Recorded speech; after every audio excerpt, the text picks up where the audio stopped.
जय हिंद दोस्तों, कैसे हैं आप सब। तो आशा करते हैं कि आप सब अच्छे होंगे। और आज हम लोग देखेंगे बिहार उत्पाद सिपाही का प्रैक्टिस सेट 5 देखेंगे। इससे पहले जो है आपका 4 तक प्रोवाइड किया जा चुका है।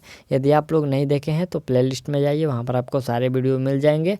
और यह जो हम लोग प्रैक्टिस सेट लगा रहे हैं तो यह मार्क्समैन एकेडमिक जो कि है दिल्ली का प्रकाशन है, हम लोग इसी से प्रैक्टिस सेट लगा रहे हैं। हालांकि इसमें टोटल जो आपका 30 प्रैक्टिस सेट दिया गया है। इसमें आपका जो 20 है वो मॉडल सेट है और 5 जो सेट होंगे उसमें आपका प्रीवियस ईयर का डाला गया है। और इसका जो आपको दो जो सेट है वो प्रतिदिन दिया जा रहा है, क्योंकि आपका जो एग्ज़ाम का समय बचा हुआ है उसमें बहुत ही कम दिन बचा है, लगभग आपको 10 से 12 दिन है। तो इसमें हम लोग जोरदार तरीके से तैयारी करेंगे और साथ ही साथ आपको इसका PDF भी दिया जा रहा है। तो PDF के लिए आपको वीडियो के डिस्क्रिप्शन में टेलीग्राम का लिंक दिया गया है, वहाँ से आप लोग ज्वाइन होकर इसका PDF आसानी से प्राप्त कर सकते हैं। देखिए यहाँ से हम लोग का जो टेस्ट पेपर है वो 5 है। चलिए हम लोग इसको शुरू कर लेते हैं। यहाँ आपका जो पहला प्रश्न है कि नालंदा विश्वविद्यालय के प्रमुख बंगाली विद्वान का नाम था। तो उस प्रमुख बंगाली विद्वान का नाम था शिलभद्र। राइट आंसर आप लोग डी कर लीजिएगा। चलिए दूसरा जो प्रश्न है कि दिल्ली चलो का नारा किसने दिया था। देखिए यहाँ पर दिल्ली चलो का जो नारा है यह दिया गया था सुभाष चंद्र बोस के द्वारा। आपको राइट आंसर आप लोग डी कर लीजिएगा। और एक बात है कि बहुत से बच्चों कमेंट कर रहे हैं कि सर जो बिहार फायरमैन वाला जो प्रैक्टिस सेट चलाइए। तो देखिए आपका जो ये उत्पाद हो गया या फिर फायरमैन हो गया या फिर बिहार पुलिस कांस्टेबल होगा, सबका सेट आपका समान ही होता है। तो जब तक आपका जो फायरमैन का स्पेशल सेट नहीं चलाया जा रहा है तब तक आप इस उत्पाद वाला सेट ही लगाइए, आपको बहुत ही आपको ये बेहतर होने वाला है। क्योंकि इसका जो सेट होता है, आपका जो प्रश्न का लेवल होता है, जैसा कि इसमें भी आपको 10 मैथ रहता है, 10 अंग्रेजी और 10 हिंदी रहता है, और फायरमैन में भी यही रहता है। तो यानी कि इसका सिलेबस जो होता है ये समान होता है, कहने का मतलब यही है। तो आप लोग इसका भी सेट लगाइएगा जो लोग फायरमैन की तैयारी कर रहे हैं। ठीक, चलिए अगला है कि ब्रिटिश शासन के दौरान बंगाल का जो प्रथम विभाजन कब किया गया। तो बंगाल का ये प्रथम जो विभाजन किया गया था 1905 में किया गया था। चलिए अगला प्रश्न है कि जो बृहस्पति पृथ्वी से कितना बड़ा है। तो बृहस्पति जो है पृथ्वी से आपको व्यास में 11 गुना बड़ा है। ठीक, चलिए अगला जो प्रश्न है कि संयुक्त राज्य अमेरिका का प्रथम राष्ट्रपति कौन थे। यहाँ पर आपको बताना है कि संयुक्त राष्ट्र अमेरिका के प्रथम राष्ट्रपति तो कौन थे। यहाँ पर जॉर्ज वाशिंगटन दिया गया है। राइट आंसर आपका यही होगा, जॉर्ज वाशिंगटन जो थे ये प्रथम राष्ट्रपति थे। चलिए अगला प्रश्न हम लोग का 6ठा नंबर प्रश्न है कि बंगाल में ईस्ट इंडिया कंपनी का मुख्यालय स्थित था। यहाँ पर बंगाल में कहाँ पर जो था, तो यह था फोर्ट विलियम में। ठीक, फोर्ट विलियम में जो है ईस्ट इंडिया कंपनी का मुख्यालय था। आपका ऑप्शन जो है बी करेक्ट है। ठीक, चलिए अगला प्रश्न हम लोग का 7वां जो प्रश्न करे कि प्रस्तावना के अनुसार भारत का सही नामावली है। यहाँ पर प्रस्तावना के अनुसार भारत का सही नामावली कौन सा है। तो देखिए यहाँ पर नामावली, यहाँ से आपका देखिए पहला है कि प्रभुसत्ता संपन्न, यहाँ पर प्रभुसत्ता संपन्न, उसके बाद समाजवादी, तीसरे इसके बाद है धर्मनिरपेक्ष और चौथा में आपका लोकतांत्रिक गणराज्य, यानी कि ऑप्शन जो है सी आपका करेक्ट है। ठीक, चलिए अगला प्रश्न है कि निम्नलिखित में से कौन सा एक मौलिक अधिकार नहीं है। ठीक, इसमें आपको बताना है कि कौन सा है जो एक मौलिक अधिकार नहीं है। इसमें आपको समता का अधिकार है, शोषण के विरुद्ध अधिकार है, संपत्ति का अधिकार है और धर्म का अधिकार है। कौन सा नहीं होगा, तो इसमें आपका जो है संपत्ति का अधिकार नहीं है। ये संपत्ति का अधिकार जो है इसको 44वें संविधान संशोधन में इसको हटा दिया गया था। ये जो 44वां संविधान संशोधन है जो कि यह 1979 में किया गया था, उसी में इसको ये हटा दिया गया है संपत्ति के अधिकार को। अगला प्रश्न हम लोग का 9 नंबर है कि प्रथम महिला फिल्म नायिका जो राज्यसभा के लिए मनोनीत हुई थी, चुनी गई थी, वह कौन थी। तो वह थी आपकी नरगिस दत्त जो कि यह है प्रथम महिला फिल्म नायिका जो कि राज्यसभा के लिए मनोनीत की गई थी। ठीक, चलिए अगला प्रश्न हम लोग का है कि एंग्लो इंडियन का जो सर्वाधिक संख्या बताइए जो लोकसभा के लिए मनोनीत हो सकते हैं। यहाँ पर एंग्लो इंडियन जो सर्वाधिक आपको संख्या बताना है जो लोकसभा के लिए अधिक से अधिक आपको मनोनीत हो सकते हैं। कितने, तो अधिक से अधिक आपको जो है 2 सदस्य जो है एंग्लो इंडियन से मनोनीत हो सकते हैं। ठीक, अगला प्रश्न है कि 1 रुपये के करेंसी नोट पर हस्ताक्षर होते हैं। तो 1 रुपये के नोट पर हस्ताक्षर होते हैं भारत के वित्त सचिव के। आपको याद रखना है, भारत के वित्त सचिव का उस पर हस्ताक्षर होता है। अगला प्रश्न हम लोग का 12 नंबर है कि मुद्रास्फीति का तात्पर्य है।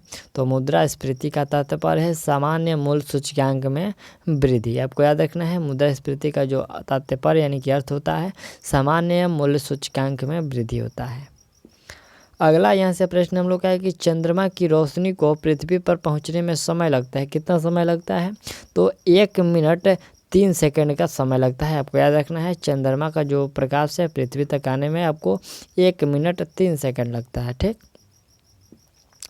चलिए अगला प्रश्न है कि सूर्य की दीप्तिमान सतह को कहा जाता है। तो देखिए सूर्य के दीप्तिमान सतह को प्रकाश मंडल यानी कि फोटोस्फीयर कहते हैं। ठीक, चलिए अगला प्रश्न हम लोग का 15 नंबर प्रश्न है कि ज्वार भाटा किस समय सबसे अधिक हुआ करता है। तो ज्वार भाटा जो सबसे अधिक हुआ करता है जब सूर्य, चंद्रमा और पृथ्वी एक रेखा में होते हैं, तब यह जो आपका ज्वार भाटा अधिक हुआ करता है। ठीक, चलिए अगला प्रश्न हम लोग का 16 नंबर प्रश्न है, ये आपका रीजनिंग का प्रश्न है। ठीक है, यहाँ से आपका रीजनिंग जैसे ही आपका डाल दिया गया है ऐसे ही आपको सारा कि मैथ में आएगा। तो ये आपका देखें आपको वाट के स्थान पर बताना है क्या होगा। यहाँ पर आपका 81 हो जाएगा। ये एक का स्क्वायर है, ये 9 जो है 3 का, 5 जो है 25 का जो 5 है और 7 का 49 है। तो 9 का 81 होगा और 11 का स्क्वायर 121 होगा। ठीक, यानी कि ऑप्शन जो बी आपका 181 जो है ये सही होगा। चलिए अगला जो प्रश्न हम लोग का है कि विश्व का सबसे लंबा कैंटिलीवर ब्रिज डॉट में है। यहाँ पर विश्व का सबसे बड़ा जो कैंटिलीवर ब्रिज है वो कहाँ पर है? तो यह आपको कनाडा में। ठीक, आपको याद रखना है कनाडा में है। चलिए अगला प्रश्न हम लोग का है कि भैया दूज पश्चिम बंगाल में डॉट के नाम से जनप्रिय है। यानी कि जो है भैया दूज को पश्चिम बंगाल में किस नाम से जानते हैं? तो उसको भाई पोटा को नाम के जान से है। भैया जो कि दिवाली के समय ये मनाया जाता है। तो यहाँ पर बिहार में हम लोग का जो है भैया दूज कहते हैं, लेकिन यहाँ पर ये पश्चिम बंगाल में भाई पोटा इसको बोला जाता है। ठीक, चलिए अगला प्रश्न है कि नौका डूबी पुस्तक किसने लिखी? यहाँ पर नौका डूबी पुस्तक जो लिखा गया है रविंद्रनाथ टैगोर के द्वारा लिखा गया है। अगला प्रश्न है कि मयूर सिंहासन एक प्रसिद्ध रत्नों जड़ित सिंहासन था। यानी कि हीरो रत्नों से ये जड़ा जो है सिंहासन था, जिस पर भारत के किन सम्राटों की हुकूमत थी? तो इस पर जो हुकूमत हुआ करता था ये मुग़ल सम्राटों का हुकूमत था। चलिए अगला प्रश्न है कि इलेक्ट्रिक लैंप का आविष्कार किया है। यहाँ पर इलेक्ट्रिक लैंप का आविष्कार किसके द्वारा किया गया है? एडिसन ने किया है जो इलेक्ट्रिक लैंप है। ठीक, जिसको बल्ब भी कहते हैं। अगला प्रश्न है कि बढ़ती उम्र के वैज्ञानिक अध्ययन को कहा जाता है। यहाँ पर बढ़ती उम्र के जो वैज्ञानिक अध्ययन को कहते हैं तो उसको जारा विज्ञान कहते हैं। ठीक, चलिए अगला प्रश्न है कि अपारदर्शी वस्तु का रंग निम्न में से किस रंग का किस अवस्था के कारण होती है? यहाँ पर है कि अपारदर्शी वस्तु का रंग निम्न में से रंग की किस अवस्था के कारण होती है? रंग की किस अवस्था के कारण होती है? तो यह होता है आपको परावर्तन के कारण। ठीक, चलिए अगला प्रश्न है कि जब बर्फ़ पानी में पिघलता है, तो देखिए जब बर्फ़ जो है पानी में पिघलता है तो उसका जो आयतन है वो घट जाता है। ठीक, चलिए नेक्स्ट जो प्रश्न हम लोग का यहाँ से 25 नंबर प्रश्न है, यह प्रश्न करे कि लकड़ी का एक टुकड़ा पानी में तैरता है, यदि पानी को गर्म किया जाए तो लकड़ी के टुकड़े के साथ निम्न में से क्या होगा? ठीक है, यहाँ पर प्रश्न है कि लकड़ी का एक टुकड़ा जो है ये तैर रहा है, लेकिन जैसे ही उस पानी को हम लोग गर्म करते हैं और उसमें लकड़ी डालते हैं तो उस लकड़ी के साथ क्या होगा? तो उस लकड़ी के साथ होगा कि जो लकड़ी थोड़ा सा डूब जाएगा। पहले नहीं डूबता था, लेकिन जब पानी गर्म होगा तो उसमें लकड़ी जो है डूब जाएगा।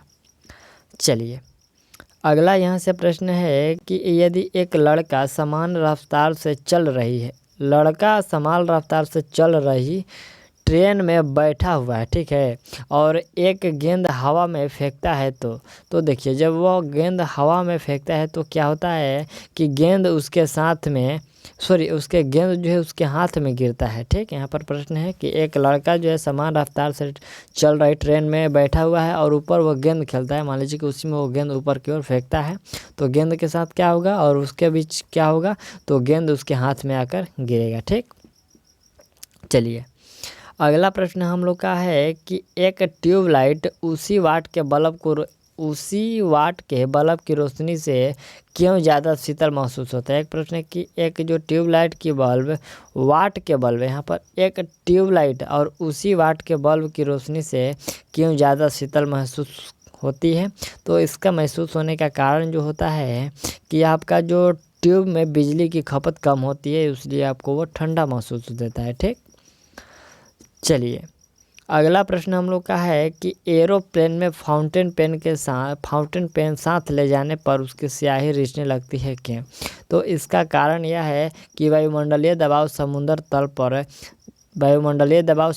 तल पर दाब की अपेक्षा जो होती है वो कम होती है, इसलिए आपको जो है स्याही आपको रिसने लगता है। ठीक, चलिए नेक्स्ट जो प्रश्न हम लोग का है कि सिंधु घाटी सभ्यता के बृहत स्नान गृह, यहाँ पर स्नान गृह जो कि गेट बांध को खोज की गई थी। यहाँ पर कहाँ पर खोज की गई थी जो स्नान गृह है, तो इसका जो खोज किया गया था मोहनजोदड़ो में इसका खोज किया गया था। ठीक, अगला प्रश्न हम लोग का 30 नंबर है कि निम्नलिखित में से किसमें गायत्री मंत्र का उल्लेख है। ठीक, इसमें बताना है कि किसमें गायत्री मंत्र का उल्लेख है।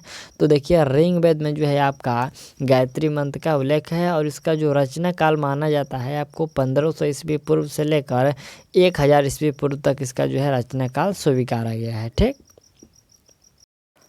प्रश्न हम लोग का यहाँ से 31 नंबर प्रश्न है कि प्राचीन भारत के एक विख्यात चिकित्सक धन्वंतरी किसके दरबार की यहाँ पर शोभा थी। तो देखिए जो धन्वंतरी है ये किसके दरबार की शोभा थी, तो आपका राइट आंसर हो जाएगा ये चंद्रगुप्त विक्रमादित्य के दरबार की शोभा थी।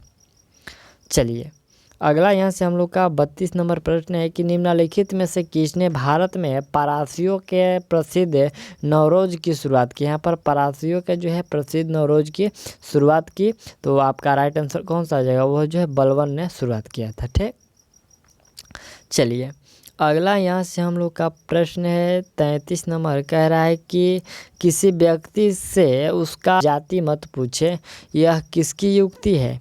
तो देखिए यह जो युक्ति है रामानंद की युक्ति है। किसकी, रामानंद की युक्ति है। और रामानंद के ही शिष्य थे जो आपके रैदास और कबीर थे। ठीक, चलिए अगला जो प्रश्न है कि निम्नलिखित में से कौन सा शहर स्वामी विवेकानंद का जन्म स्थल है। यहाँ पर स्वामी विवेकानंद का जन्म स्थल कौन सा है, तो वह है कोलकाता। ठीक, नेक्स्ट प्रश्न है कि सिख खालसा की स्थापना निम्न में से किसने की। तो खालसा पंथ की स्थापना जो है किसके द्वारा किया गया था, यहाँ पर पंथ नहीं दिया गया है, तो खालसा पंथ का जो स्थापना है यह गुरु गोविंद सिंह के द्वारा किया गया था। चलिए अगला प्रश्न है कि पारसियों के शाह और मुगलों के बीच झगड़े की वजह डॉट के नियंत्रण को लेकर थी। तो किसके नियंत्रण को लेकर थी, यहाँ पर जो है कंधार के नियंत्रण को लेकर जो है पारसियों के शाह और मुगलों के बीच यह झगड़ा थी। चलिए अगला प्रश्न है कि डच ने सन 1605 ईस्वी में जो है पहली बार भारत में अपने को कहाँ स्थापित किया। तो पहली बार जो 1605 में डचों ने स्थापित किया वह मुसलीपट्टनम में। अब मुसलीपट्टनम में वह उन्होंने अपने को स्थापित किया, यानी कि पहले जो फैक्ट्री वहीं पर लगाई। ठीक, दूसरा जो फैक्ट्री लगाए थे वह पुलिकट में शायद, हाँ पुलिकट में लगाए थे। ठीक, दूसरा कंपनी पुलिकट में लगाए थे और पहला जो है मुसलीपट्टनम में। चलिए अगला प्रश्न है कि श्रीरंगपट्टनम निम्नलिखित में से किससे संबंधित है। ये जो श्रीरंगपट्टनम है ये किससे संबंधित है, तो यह संबंधित है आपको टीपू सुल्तान से। अगला प्रश्न है कि किस सूफी संत की दरगाह अजमेर में है। तो आपको अजमेर में जो सूफी संत है इसमें आपका मोइनुद्दीन चिश्ती है, इसका दरगाह कहाँ पर है, अजमेर में है। अगला प्रश्न है कि 4 मीनार जो किसने बनवाई। तो 4 मीनार बनवाया गया था कुली कुतुब शाह के द्वारा। ठीक, आपको याद रखना है कुली कुतुब शाह के द्वारा यह जो है 4 मीनार बनवाया गया था। नेक्स्ट जो प्रश्न है कि बंगाल का शोक किस नदी को कहा जाता है। तो देखिए बंगाल का जो शोक है दामोदर नदी को कहते हैं और बिहार के शोक कोसी नदी को कहते हैं। अगला प्रश्न है कि सिकंदर ने पुरु के विरुद्ध किस नदी के तट पर लड़ाई की। तो सिकंदर ने पुरु यानी कि राजा पोरस के जो विरुद्ध है उन्होंने लड़ाई किया था आपको झेलम नदी के तट पर। ठीक, चलिए नेक्स्ट प्रश्न यहाँ से हम लोग का है कि भारतीय राष्ट्रीय कांग्रेस का पहला अधिवेशन किसके सभापतित्व में आयोजित किया गया था? तो पहला, यहाँ पर पहला जो अधिवेशन है, चलिए यहाँ से आपका ऑप्शन दिया गया है, चलिए आप लोग पहले ऑप्शन देख लीजिए। यहाँ पर है W.C. बनर्जी, A. O. हुम और B. मालाबारी और बदरुद्दीन तैयबजी। तो यह जो किया गया था आपको W.C. बनर्जी की अध्यक्षता में किया गया था। ठीक, चलिए अगला यहाँ से हम लोग का प्रश्न है कि दिल्ली सल्तनत किसके आक्रमण से वस्तुतः ख़त्म हो गई? तो दिल्ली जो सल्तनत था यह बाबर के आक्रमण के जो है बाबर के आक्रमण के वस्तुतः यह ख़त्म हो गई। अगला प्रश्न है कि निम्नलिखित में से किसको बीजगणित के आविष्कार का श्रेय जाता है? तो बीजगणित के जो आविष्कार का श्रेय जाता है ये आपको आर्यभट्ट को जाता है। नेक्स्ट प्रश्न है कि हैंसोंग के भ्रमण के दौरान सूती वस्त्र के उत्पादन के लिए सबसे प्रसिद्ध शहर कौन सा था? तो यहाँ से है उज्जैन है, पाटलिपुत्र है, मथुरा है, बनारस है। कौन सा आपका राइट आंसर लगा दिया जाए? तो इसमें आप लोग राइट आंसर लगा लीजिएगा, मथुरा जो है आपका प्रसिद्ध शहर था। चलिए अगला प्रश्न है कि विलियम हॉकिंस किसके शासन में मुगलों के पत्तनों में व्यवसाय का अधिकार प्राप्त करने के लिए मुगल दरबार में आए थे? तो वह जो मुगल दरबार में आए थे वह थे आपके जहांगीर। ठीक, चलिए अगला प्रश्न है कि पुराणों की संख्या है कितनी है? 16 या 18, 19 या फिर 12? तो पुराणों की संख्या जो है 18 है। ठीक, चलिए अगला प्रश्न हम लोग का है कि इनकलाब जिंदाबाद के नारे को पहली बार लगाया था? तो पहली बार ये जो लगाया गया था ये आपको भगत सिंह ने लगाया था। ठीक, पहली बार इनकलाब जिंदाबाद का नारा भगत सिंह के द्वारा दिया गया था। अगला प्रश्न है कि यंग बंगाल आंदोलन के नेता थे। यंग बंगाल आंदोलन के नेता कौन थे? तो वह थे हेनरी बिबियन डेरिजियो, जिसका शॉर्ट नाम याद रखिएगा तो डेरिजियो रखिएगा। ठीक, पर हेनरी बिबियन डेरिजियो यानी कि डेरिजियो आपको शॉर्ट नाम याद रखना है। ठीक है, चलिए अगला प्रश्न है कि निम्नलिखित में से कौन अलीपुर बम षड्यंत्र में शामिल था? अलीपुर बम षड्यंत्र में कौन इसमें से शामिल था? तो अरविंद घोष इसमें शामिल थे। चलिए अगला प्रश्न हम लोगों का 52 नंबर है कि 1943 एक महत्वपूर्ण वर्ष है क्यों? 1943 एक महत्वपूर्ण वर्ष है क्यों? क्योंकि आज़ाद हिंद फौज की स्थापना हुई थी। ठीक, कब हुआ था आज़ाद हिंद फौज की स्थापना? तो 1943 में हुआ था। चलिए 53 नंबर जो हम लोग का प्रश्न है कि बंगाल सेना के भारतीय सिपाहियों ने विद्रोह किया था क्यों? तो इसके विद्रोह करने का कारण जो था यहाँ से देख लीजिए, यहाँ से आपका जो मुख्य कारण की हम लोग बात करें तो वह कारण था कि ब्रिटिश ने उसके जो ग्रीस युक्त कॉटेज का इस्तेमाल करने के लिए बाध्य किया, यानी कि जो है करतूस जो है जो चर्बी वाला करतूस को यूज करने का जो है बाध्य किया, इसलिए उसका यूज करने का प्रमुख कारण था। ठीक, चलिए अगला प्रश्न है कि दिल्ली के पूर्व ब्रिटिश यहाँ पर अधिकृत भारत में भारत की राजधानी थी, कौन सी थी? लखनऊ, यहाँ पर बॉम्बे, कोलकाता या फिर पटना? तो राइट आंसर आपका कोलकाता होगा। ठीक, चलिए अगला प्रश्न है कि बंगला गद्य के जनक किसे कहा जाता है? तो बंगला गद्य के जनक यहाँ पर ईश्वर चंद्र विद्यासागर को कहा जाता है। अगला प्रश्न है कि तुम मुझे खून दो और मैं तुझे आज़ादी दूंगा, यह कथन जो है किसकी है? तो यह युक्ति आपको जो है सुभाष चंद्र बोस की है। ठीक, चलिए अगला प्रश्न हम लोग का है कि 1/0 का मान होगा क्या होगा? तो 1/0 का मान अपरिभाषित यानी कि अनंत होगा। ठीक, चलिए अगला प्रश्न हम लोग का 58 नंबर है कि आधुनिक भारत का प्रथम राष्ट्रवादी कवि किसे माना जाता है? तो आधुनिक भारत का प्रथम राष्ट्रवादी कवि यहाँ पर आपको हेनरी बिबियन डेरिजियो को माना जाता है। ठीक, यहाँ पर आधुनिक भारत का प्रथम राष्ट्रवादी कवि कौन? डेरिजियो, आपको याद रखना है डेरिजियो। ठीक, अगला प्रश्न देखिए, यहाँ से भारतीय प्रेस का मुक्तिदाता कहा जाता है। यहाँ पर आपको बताना है कि भारतीय प्रेस का मुक्तिदाता किसको कहते हैं? तो यहाँ पर मेटकॉफ को कहते हैं। किसको कहते हैं?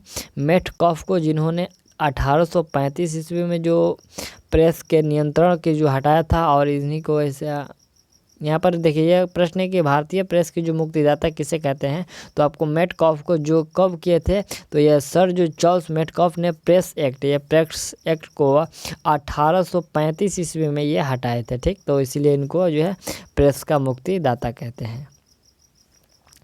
अगला प्रश्न है कि महात्मा गांधी के सबसे बड़े पुत्र का नाम, सबसे बड़े पुत्र का नाम यहाँ पर हीरालाल। ठीक, चलिए अगला प्रश्न यहाँ से आप लोग मैथ का देख लीजिए, ये मैथ का प्रश्न है। तो यहाँ से हम लोग का जो 61 का राइट आंसर होगा आपको 20 मीटर होगा। ठीक, आप लोग मैथ का भी सॉल्व कर लीजिएगा।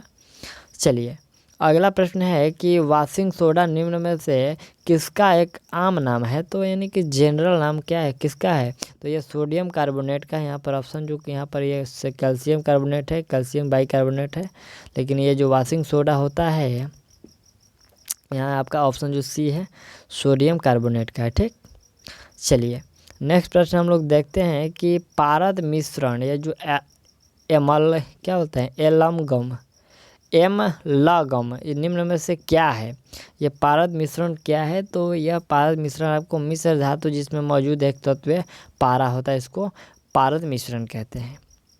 चलिए अगला प्रश्न हम लोग का है कि न्यूट्रॉन बम की मुख्य विशेषता है कि जब इसे किसी शहर पर गिराया जाता है तो इसे क्षति पहुंचेगा। देखिए यहाँ पर जो न्यूट्रॉन बम का मुख्य कार्य होता है कि जब इसे किसी शहर पर गिराएंगे तो इस पर सजीव का ही क्षति होगा। यहाँ पर जो घर होंगे या फिर भवन होंगे तो उस पर कोई क्षति नहीं पहुँचता है, ये आपको सिर्फ और सिर्फ जो है सजीव व्यक्ति यानी कि पेड़ पौधे होंगे, मानव हो गए, इन सबको ही ये क्षति पहुँचाता है। ठीक, यहाँ पर आपका ऑप्शन जो है सजीव प्राणियों को, मगर भवनों को क्षति नहीं पहुँचाएगा। ठीक, चलिए अगला प्रश्न है कि निम्नलिखित में से किस प्रक्रिया से प्रकाश ऊर्जा रासायनिक ऊर्जा में रूपांतरित होती है, तो प्रकाश ऊर्जा रासायनिक ऊर्जा में प्रकाश संश्लेषण की ऊर्जा से रूपांतरित होती है। ठीक, यहाँ पर प्रकाश संश्लेषण से जी, यहाँ पर प्रश्न है कि किस प्रक्रिया से प्रकाश ऊर्जा जो है रासायनिक ऊर्जा में रूपांतरित होती है, तो यह रूपांतरित होती है प्रकाश संश्लेषण से। ठीक, चलिए नेक्स्ट जो प्रश्न यहाँ से हम लोग का है कि क्रोनोमीटर से मापा जाता है, क्रोनोमीटर से क्या मापते हैं, तो इससे आपको समय मापा जाता है। चलिए अगला प्रश्न है कि दूरी की एक इकाई नॉटिकल माइल का प्रयोग किया जाता है, तो नॉटिकल माइल का प्रयोग किया जाता है आपको नेविगेशन में किया जाता है। ठीक, चलिए अगला प्रश्न है कि समय के सूक्ष्म अंतर को सटीक रूप से मापता है, यानी कि छोटे जो सूक्ष्म होते हैं अंतर को उसे किससे मापते हैं, तो उसको मापा जाता है ऑटोमेटिक क्लॉक से। ठीक, एक ऑटोमेटिक क्लॉक होता है जिसे समय के सूक्ष्म अंतर यानी कि छोटा सा अंतर को मापा जाता है। चलिए अगला प्रश्न है कि पेरिस्कोप का कार्य सिद्धांत निम्न में से किस पर आधारित है, तो पेरिस्कोप का जो कार्य सिद्धांत आधारित होता है यह आपको केवल परावर्तन पर होता है। अगला प्रश्न है कि हार्डवेयर का संबंध है, तो हार्डवेयर का जो संबंध होता है आपको कंप्यूटर से होता है। ठीक, हार्डवेयर और सॉफ्टवेयर ये जो होते हैं कंप्यूटर के दो पार्ट्स होते हैं। ठीक, चलिए अगला प्रश्न है कि स्प्रिंग बैलेंस निम्न में से किसके सिद्धांत पर कार्य करता है, तो स्प्रिंग बैलेंस जो होता है ये हुक के नियम पर आपको ये कार्य करता है। ठीक, हुक के नहीं है जी, हाँ हुक के यहाँ पर है कि स्प्रिंग बैलेंस, तो ये हुक के नियम पर कार्य करता है। ठीक, चलिए अगला हम लोग का प्रश्न जो है 72 नंबर प्रश्न है। प्रश्न कह रहे हैं कि निम्नलिखित में से कौन सा कथन सही है, तो इसमें आपका कथन सही है कि जो डायनेमो यांत्रिक ऊर्जा को विद्युत ऊर्जा में बदलता है एवं जो है इलेक्ट्रिक मोटर विद्युत ऊर्जा को यांत्रिक ऊर्जा में बदलता है, इसमें आपका जो कथन बी है वो बिल्कुल आपका सत्य है। चलिए अगला प्रश्न हम लोग का है कि निम्नलिखित में से कौन बर्नौली के सिद्धांत पर कार्य करता है, तो बर्नौली के सिद्धांत पर यहाँ से आपका जो बुल्सेर जो बर्नर होता है ये आपको ये बर्नौली के सिद्धांत पर कार्य करता है। ठीक, बुल्सेर बर्नर ये बर्नौली के सिद्धांत पर कार्य करता है। नेक्स्ट प्रश्न है कि बंदूक का प्रतिरोध यानी कि धक्का निम्न में से किसका उदाहरण है, तो यह उदाहरण है जो आपका ये रैखिक संवेग संरक्षण का उदाहरण है। ठीक, चलिए अगला प्रश्न है कि अक्ल के दांत आमतौर पर किस उम्र सीमा में निकलते हैं। यहाँ पर एक अक्ल का दांत आप लोग सुन रहे होंगे, तो अक्ल का दांत ये आपको 17 से 30 वर्ष की आयु तक यह जो है निकलता है। ठीक, चलिए अगला प्रश्न है कि आकाश या समुद्र की जो नीलिमा को मापने का यंत्र को ... कहते हैं, तो उस नीलिमा को मापने का यंत्र को कहते हैं साइनोमीटर कहते हैं। ठीक, उसको साइनोमीटर कहा जाता है। चलिए अगला प्रश्न है कि वे भौतिक राशियाँ जिनमें केवल ... होती है और ... नहीं तो अदिश राशियाँ कहलाती हैं। ठीक, प्रश्न है कि वे भौतिक राशियाँ जिसमें केवल आपको परिमाण होता है और दिशा नहीं, वह अदिश राशि कहलाती है। ठीक, चलिए अगला प्रश्न हम लोग का है कि सिस्मोमीटर का ... द्वारा आविष्कार किया गया था। यहाँ पर सिस्मोमीटर का आविष्कार किसने किया था, तो इसका जो आविष्कार किया गया था लुइगी पिलमेरी के द्वारा किया गया था। ठीक, चलिए अगला प्रश्न है कि फैराड ... की इकाई है, यानी कि जो फैराड है ये किसकी इकाई है, ये आपको कैपेसिटर क्या बोलते हैं, कैपेसिटेंस का जो है इकाई है फैराड। अगला प्रश्न है कि भौतिक मात्रा संवेग की इकाई क्या है। यहाँ पर भौतिक मात्रा संवेग की इकाई क्या होता है, तो यह होता है न्यूटन सेकंड। ठीक, चलिए अगला यहाँ से हम लोग का प्रश्न देखिए, ये आपका हिंदी का 81 नंबर से जो प्रश्न स्टार्ट हुआ, ये हिंदी का है। कह रहे कि समानार्थी शब्द के आधार पर यमुना शब्द के लिए उचित समानार्थी दीजिए। तो यमुना शब्द के लिए आपको दे सकते हैं कालिंदी, कृष्ण और सूर्य सूता, ये सभी जो है यमुना का ही समानार्थी नाम है। ठीक, यानी कि पर्यायवाची नाम है। चलिए अगला प्रश्न है कि जातिवाचक संज्ञा, सर्वनाम, विशेषण, क्रिया, अवयव शब्दों से ... शब्द बनाए जा सकते हैं, तो ये सभी से जो है भाववाचक संज्ञा बनाए जा सकते हैं। अगला प्रश्न है कि दीप जले शंख बजे किस रचनाकार की कृति है, तो दीप बजे शंख जले ये जो है कन्हैया लाल मिश्र प्रभाकर की कृति है। नेक्स्ट प्रश्न है कि किस वर्ष में हिंदी भाषा को कार्यान्वित करने का प्रस्ताव किया गया, यानी कि किस वर्ष में जो है कार्यान्वित करने का हिंदी भाषा का प्रस्ताव था, तो यह प्रस्ताव जो था 14 सितंबर 1964 को था। ठीक, और इसी कारण से जो आपका जो है 14 सितंबर को आपको याद होगा कि हिंदी दिवस मनाया जाता है। अगला प्रश्न है कि टिड्डी शब्द का बहुवचन क्या होगा। ठीक, यहाँ पर टिड्डी शब्द का बहुवचन क्या होता है, तो यहाँ पर टिड्डी दल होता है। ठीक, क्या होता है, टिड्डी दल होता है। यहाँ पर वर्ग नहीं, गण नहीं, जन नहीं, बल्कि टिड्डी दल होता है। ठीक, अगला प्रश्न है कि दिए गए विकल्पों में से कौन सा शब्द स्त्रीलिंग नहीं है। ठीक, इसमें स्त्रीलिंग शब्द कौन सा नहीं है, तो अनानास जो शब्द है ये स्त्रीलिंग नहीं है। अगला प्रश्न है कि रचना के आधार पर सरल वाक्य ... और ... वाक्य के भेद हैं, तो रचना के आधार पर संयुक्त वाक्य, यहाँ पर रचना के आधार पर सरल वाक्य, संयुक्त वाक्य और मिश्रित वाक्य के भेद हैं। अगला प्रश्न ऐसे है कि कौन सा शब्द रक्त का समानार्थी अर्थ प्रकट नहीं करता है, तो रक्त का समानार्थी अर्थ जो प्रकट नहीं करता है ये रिपु होगा। रिपु जो होता है ये रक्त का समानार्थी यानी कि पर्यायवाची जो है नहीं है। बाकी जो लहू होता है, रुधिर होता है और शोषनित होता है, ये सभी रक्त का समानार्थी नाम है। ठीक, चलिए अगला हम लोग का यहाँ से प्रश्न है 89 नंबर है। कह रहे कि दिए गए विकल्पों में से कौन सा विकल्प मुहावरा है। ठीक, यहाँ पर कौन सा विकल्प मुहावरा है, जैसे कि नाम बड़े और काम छोटे, पत्थर की लकीर होना और बल्ब लते अंधेरा, और यहाँ से कंगाली में चावल गीले, कौन सा मुहावरा है इसमें आपको बताना है। तो देखिए हालांकि इसमें जो आपका मुहावरा है कि पत्थर की लकीर होना, पत्थर का लकीर होना, ये जो मुहावरा है यानी कि इसका अर्थ होता है अमिट या फिर अस्थाई। ठीक, तो इसका यही अर्थ होता है और यह मुहावरा जो है सही है। ठीक, इसमें बताना है कि आपका कौन सा मुहावरा है, या कि फिर ऐसा ही शब्द लिख दिया गया है, तो नहीं, इसमें जो ऑप्शन बी है ये मुहावरा है। ठीक, अगला इसमें आपको बेल का बहुवचन, बेल शब्द का बहुवचन क्या होगा, तो देखिए बेल का बहुवचन जो होता है वो आपको बेले होता है, ठीक, यानी कि ऑप्शन जो सी आपका करेक्ट है। और यहाँ तक जो हम लोग का 90 नंबर जो क्वेश्चन तक था यहाँ तक हम लोग कंप्लीट कर लिए। और जो 10 बचा आपका अंग्रेजी का, तो आप लोग इसका भी तैयारी कर लीजिएगा। और ये हम लोग का जो प्रैक्टिस सेट था वो 5 था, और जो सेट आपका 6 है वो आपको शाम में प्रोवाइड किया जा सकता है। तो मिलते हैं अगले वीडियो में, और तब तक के लिए थैंक्स ऑल दी बेस्ट, और अपना कमेंट जो है स्कोर बताते रहिएगा, ठीक। चलिए।